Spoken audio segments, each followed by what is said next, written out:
The VBO Nation Story. Overview. I was horrified.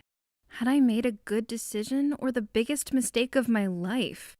I was in commercial real estate. I'd built up a great client base. Commercial real estate is a good business, and I'd worked my tail off to get where I was.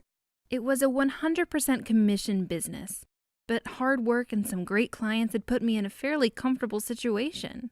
It was 10 in the morning on a Saturday. I was meeting with the managing broker and I had two things to communicate with him.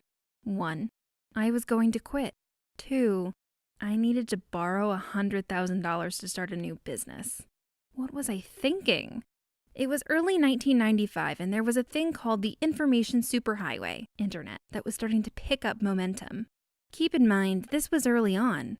Netscape wasn't yet a company and Microsoft had yet to create Internet Explorer. It was years before Google. Steve Johnson was my managing broker and a mentor in many ways. After he got over the shock of me wanting to quit and asking to borrow $100,000, he looked at me and said, "Tom, I'll support you in whatever you want to do." Wow, did I really want to do this? Nobody was making money on the internet. What made me think I could? Was this the right thing to do as a newly married man who wanted to raise a family? All those thoughts raced through my head. To fast forward the movie, that company, Senior.com, ended up being an extremely large online community. It was one of the few early-stage internet companies that actually made a profit. Essentially, we were in the right place at the right time.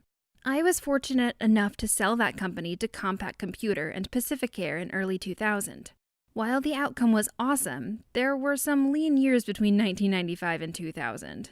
You see, at the time, starting a business like this required a person to lease office space, hire employees, and in this case, purchase some very expensive software and servers.